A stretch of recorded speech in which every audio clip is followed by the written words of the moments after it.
and he made it something. Maybe this person never has even seen a live elephant before. But where did he encounter the live elephant that he sculpted and presented? It's a baby elephant, clearly, because of its... it came from the mind, the imagination. So if you can think it, if you can dream it, you can craft it, you can create it. It can be. So women, if you're dreaming about being whoever, president of a nation, a corporation, or a system and institution, go ahead and learn how to transactionally position yourself. Understand how to transformatively improve yourself so that the quality of who you are gives you the opportunity. So it's no longer about it being a deference to women where, okay, we'll give them a ticket based on... No. Now, just on gender balancing. Not just for gender balancing, but let it be that you are the gender that brings the balance. You understand? You own the aces, you own it. And even if you don't own it completely, you own enough of it to go for it. Just own enough to go for it. Okay. Just have it in you to do. So the mindset will always be there. I don't know that we'll ever have a utopian scenario where the men will give you the opportunity and say, yes, don't worry. Why should they? Why should they? Let's be sincere. Full African man, alpha male, will just see you come and wipe him and come and be president. No. It's not going to happen that way. So it means if it's not going to happen that way, how can it happen another way? That's what we need to be thinking. That's what, if you've dreamt it now, how do we think and strategize it? How do you really make it? That means I'm going to have to get, you see, you can't change things from the outside. You change them from the inside. Okay. We're going to have to get women to get in. And when they get in there, they don't get in there and spoil the party. You get in there and engage and make the relationships. Because it's not about you. It's about you setting up something that gives another woman an opportunity to come into the room.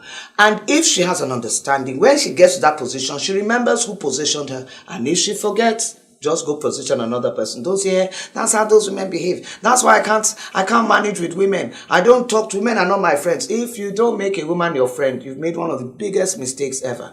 On any board given, you have 1, 2, 3 women, but every man on the board, all 7 other, listen to that woman. That woman becomes either like matriarch, mother, she's the influencer. She is the boss lady. And when the boss lady says, you know what, I think we should give that lady an opportunity. All the guys in the room are kind of like, okay.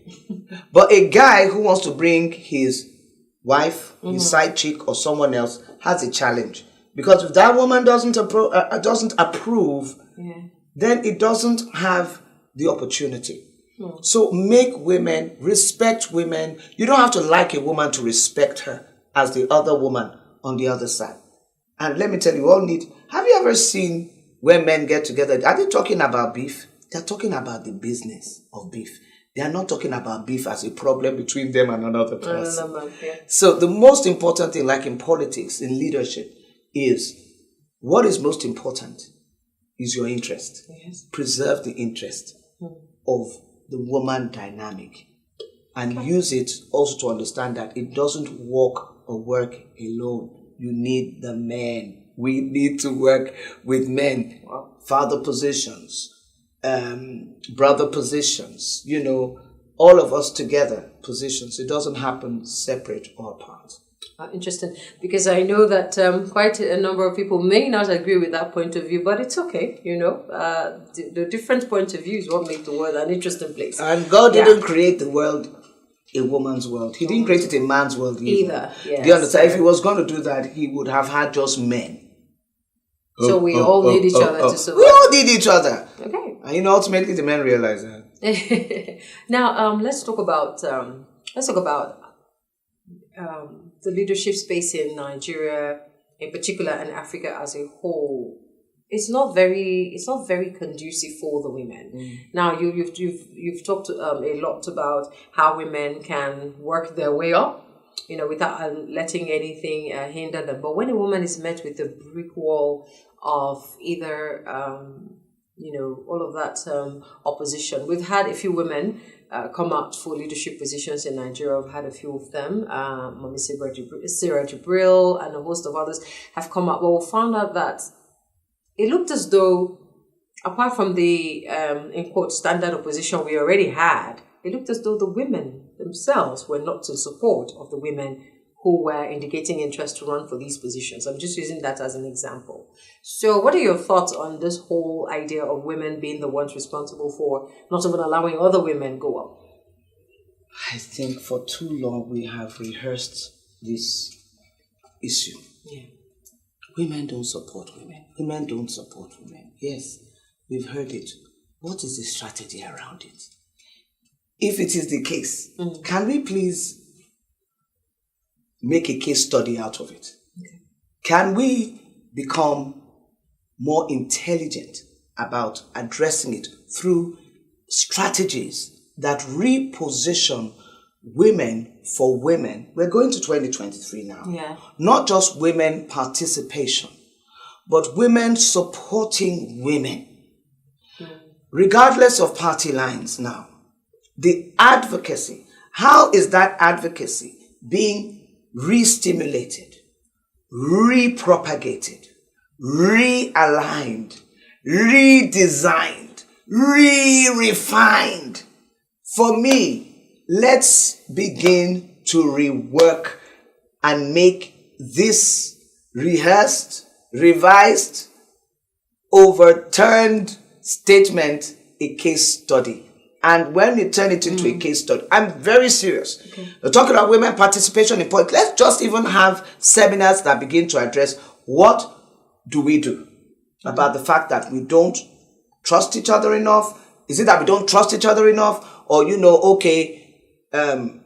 the men have learned that just create the division, it will scatter. Because they know fully well that if women were to come together, we have the numbers, we have the level of influence, we have the reach, we have the dynamics in terms of the geopolitics, the territorial spread, and we can speak to ourselves. But how do we do this? I believe 1, 2, 3, 4, 5, 6, not even too many. Okay. But please, someone out there who's into rewriting narratives for political, not just case studies, but for a whole new political ethos. Okay. This needs to happen. What I believe is that what do women do when they reach a brick wall? It's not just women, anybody. When you get to a brick wall, what do? It's a number of things. You rearrange to break it down, piece by piece, block by block. Or you find a way around it. Or you create something that's like steps so you can climb over it. Okay. Or somebody stands, gets on someone's shoulders and pushes the next person. Or even if you fall down on the other side, you don't reach, you reach. When you get to the other side, you who are on the other side now, remember the ones who are behind the wall. Because there are. Yeah. One reason why I really celebrate, and I when I say I celebrate, I'm doing it openly, Dame Pauline Talon, our Honorable Minister of Women Affairs. I find her approach amazing. Now, she's a study of women in the political space in Nigeria. And her emergence isn't something that just happened overnight. It's taken time. She's a case study. She's a model for all of us. But now that, quote unquote, she's the Honorable Women Affairs Minister. That's the first woman ever by election to come into the office of a deputy governor of a state anywhere in this country. Second to her now is Haja in Ogun State, right? And the truth of the matter is, when you look at Pauline Talon, you look at her political affiliation, her growth, you see how it moved.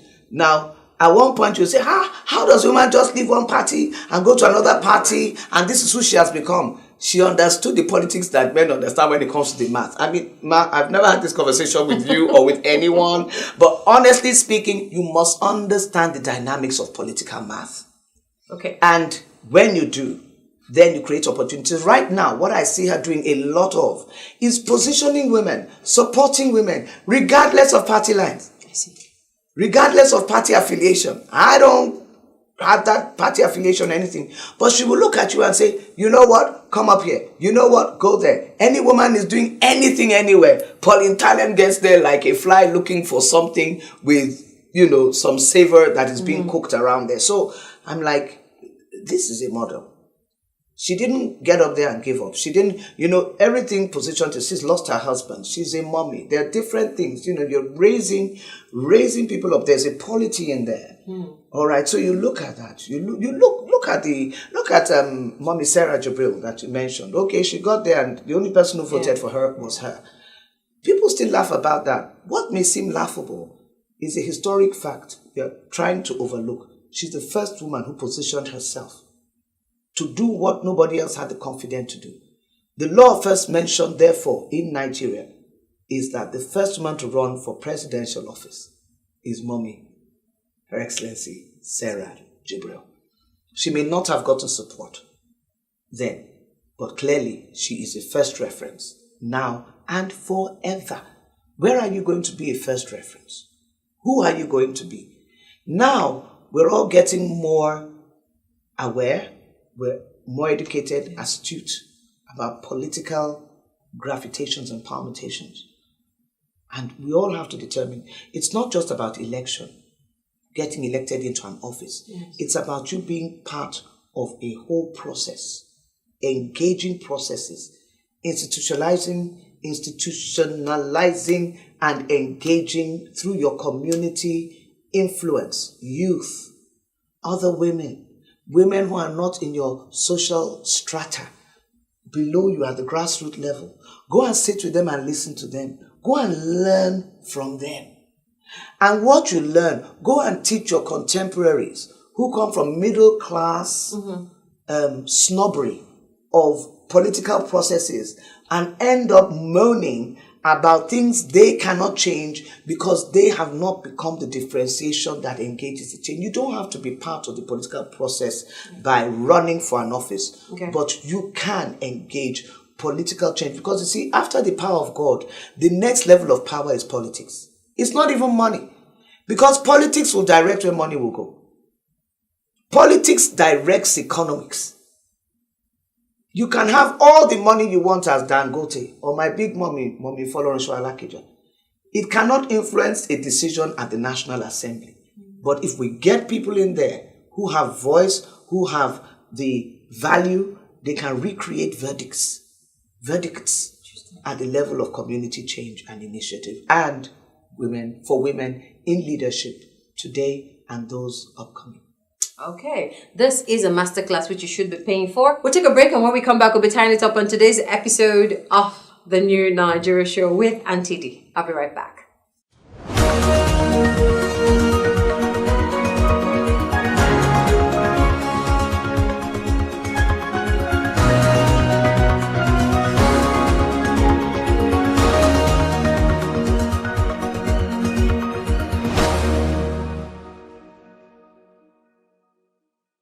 Wow, it's been quite an intense conversation right here on the New Nigeria Show. We're talking about women and women in leadership, and now we've moved the conversation into politics.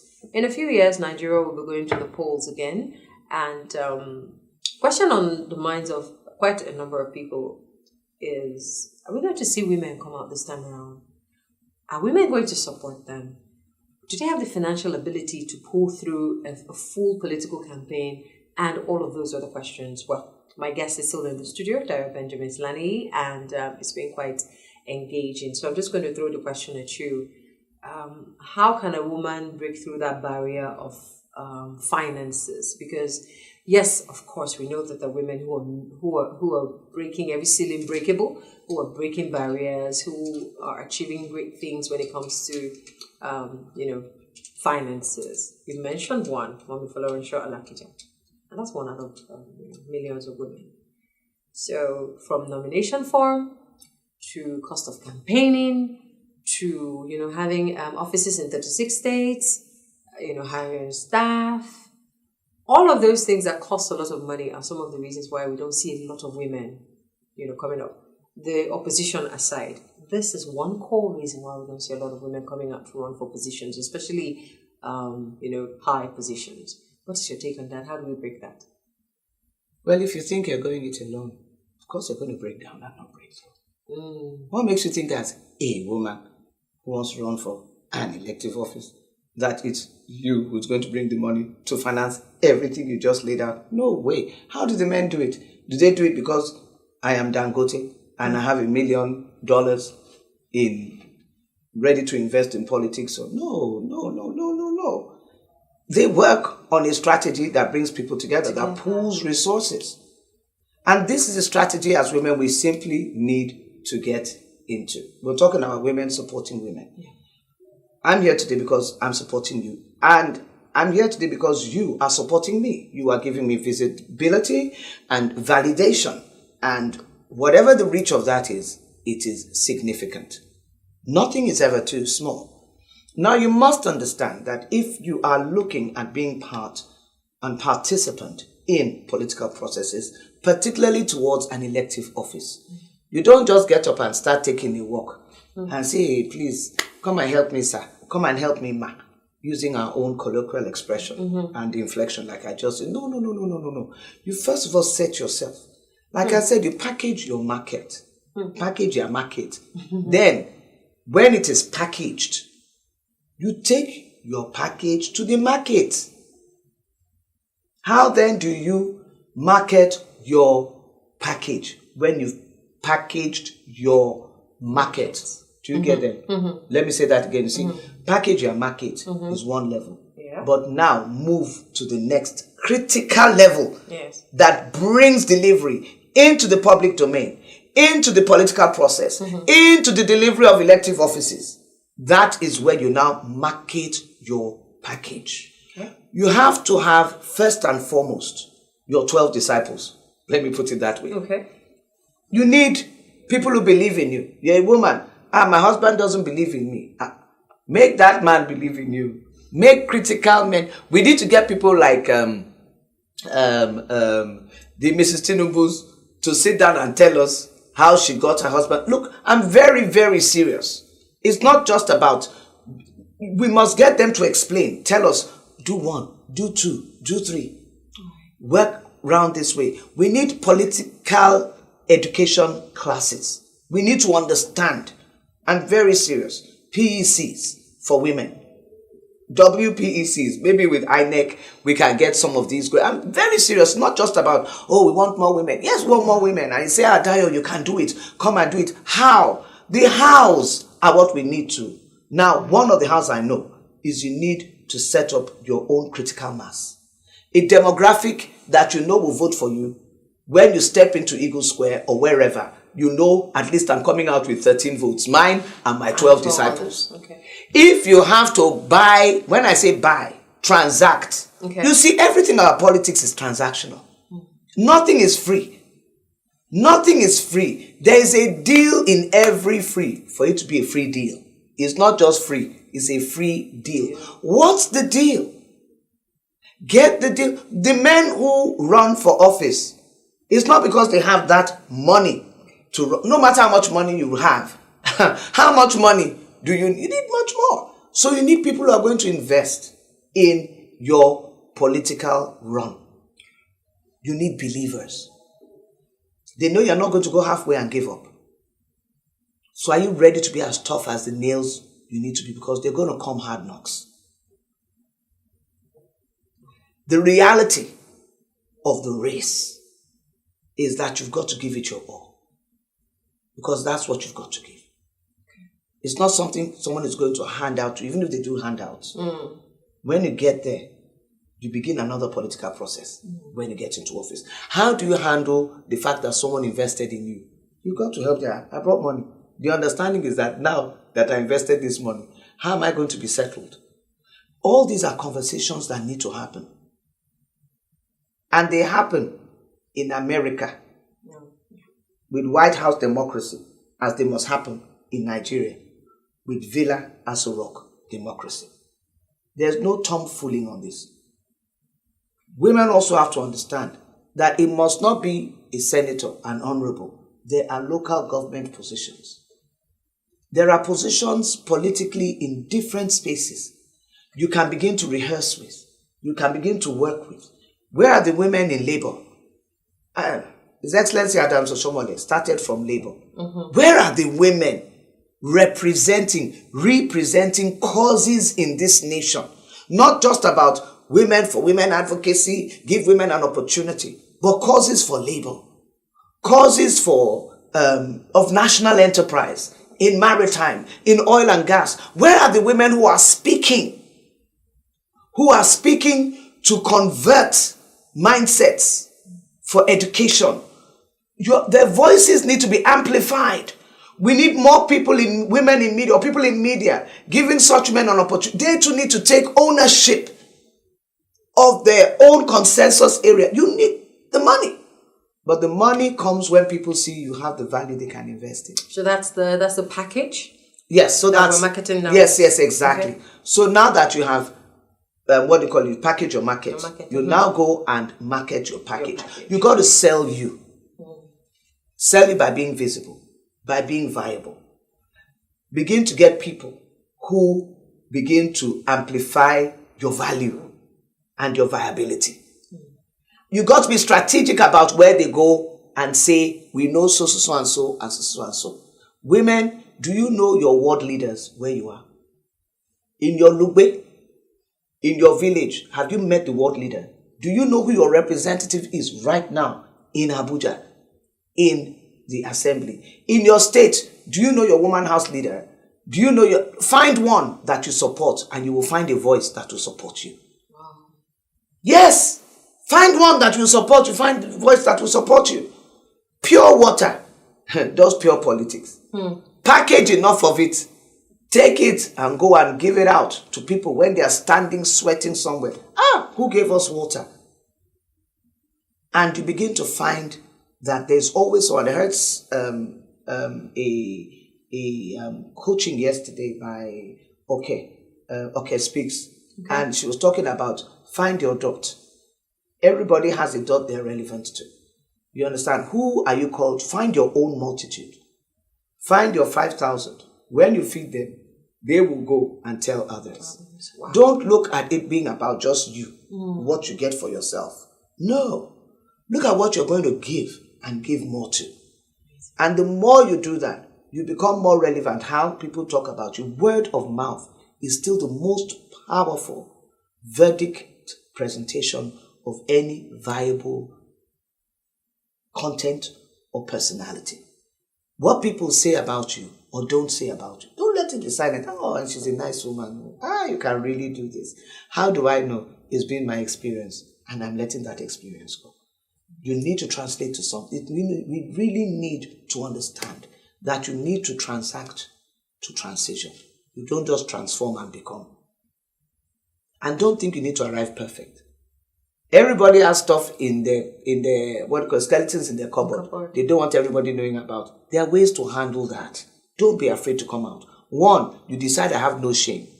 Somebody will say, yes, woman, decide you have no shame. What are they going to use to stick? That stigma, face it and say, stigma, you become a lollipop.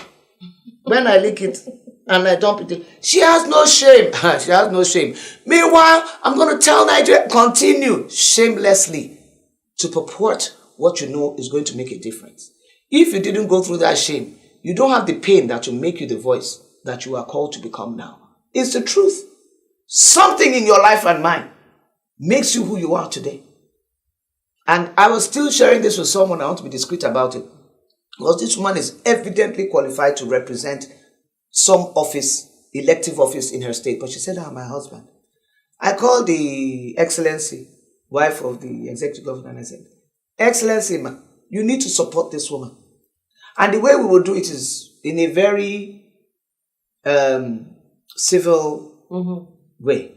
You are the Excellency, wife of the governor. Yeah. You will simply tell the husband of the woman, this your wife, wonderful. She's done it this year, this way, this. We should really, what do you think? What do you think? Your wife should run for office. Really? Have you actually thought, do you know the means she puts it there? I said, then you as the wife, you would have told your husband. So your husband at the same point would be doing like this one. Then you just turn and say, of a truth, I think your wife should run. The minute your husband endorses what you as Excellency are saying about our sister here, it will begin. Wow. Oh, did you say wow? See, this is how we all speak for each other. Do you know what? They kept trying to change the conversation and keep it as a joke until I insisted and I got everybody's attention on that table to this one woman. And then I saw everybody look at me. How did she do that? I did it because it's in my mind to support women. I don't need to know you. And if you're out there and you need DBL support, call Uju, call the rich, and you will find your reach. Because enough of all of us staying back there and say, this person won't agree, this person won't help me, I don't have money. Of course you don't have money. Who has money? I don't have money. We don't have money like that. But kind of you money. Have value. Yeah. What's your value? Let's package your value and let's market your value. Let's create, let's bring about a critical convergence, a critical mass around you. And from that mass, we have people who begin to invest in you. From there, it begins to grow. It may not grow so much, but you'll see that there are a lot of women who went into the process last time, even though they failed, they are already on front line. Exactly. And their names will not be forgotten. Their names will not be forgotten. We must celebrate them. Adora being one. Yes. Adora's one. Queen is one. You have persons with disabilities who went into it. My goodness. We are truly, truly, truly a very privileged, I call us very privileged as African women. Nigerian, yes, the processes, the social culture, the patriarchy doesn't favor us. But you know what? You can favor yourself. Mm-hmm. Mm-hmm. I favor myself. I like that. I completely agree. I package my markets. I market to package. Thank you so much, Auntie D. Thank you so much. Okay, well, in case you're wondering, she's not my aunt or anything, but she's Auntie D to all of us. It's a brand. It's a brand. Auntie D is a brand. Thank you so much, ma'am, for this conversation. I have learned a lot. I have taken away much more than I planned. Mm-hmm. And I'm sure that by the time you're done watching this video, you also would be encouraged, inspired, and determined to make something out of your womanhood. And also to remind yourself that the only limitation here is you. So if you're not stopping yourself, nobody else can actually stop you. Mm. And I like that shamelessly. Yes. You know, that thing you said about being shameless. You know how they say in Africa, you cannot shame the shameless. You can't. No. So whatever it is you're afraid that someone might use against you as, you know, a weakness. Yes, about you, yes. You know, that kind of thing. Why don't you be the one to say it about yourself? It's a weakness and we all have one. Okay, let me have you say a few last words. Well, the last word, we're talking about women in leadership. Yes. So I'd just like to say, whatever it is, understand that as a woman, you were born to lead. So take the lid off and live. Live off, just live it. Live leadership. Let it become a lifestyle. You keep practicing until you get it into a place where you can express it. Give it expression. Make it experiential. Give it swag. Give it sagacity. Give it authority. Express it. Express leadership. Don't be rude. A lot of women are rude with leadership. You don't need to be rude. Make sure you earn respect by the respect you give. All right? And then, be audacious with it. The audacity to activate, to aspire. I'm talking about L-E-A, you understand? And D, do it, girl. I don't know what needs to be done right now, tomorrow, yesterday. Go to your do it. I didn't do it and understand. You got the do ability. You got the do ability. I'm a woman of faith. So what I always say is simply this. Faith, nothing works without faith. Yes. And that's why I say, so the doer is not me. God is the doer. He's done all things. He created you, packaged you, see you now. No woman is ugly. Just go get your makeup artist and do what you have to do. No woman is fine. Even with your plain face, Vaseline on it, go out. Go and do, because actually a strong face, you just go and do politics. You don't have to use fine face, you know. And so whatever it is, package yourself. God is the doer. We are the doers. Live. Express. Be audacious. Do it. Lead. Live, express, be audacious, do it, lead. Final words from Auntie D today. Thank you so much, man. Thank you. And to you out there who has sat through this entire video, you have done very well. Join me next time on the New Nigeria Show. In the meantime, don't forget to like, subscribe, and share this video. Enjoy the rest of your day.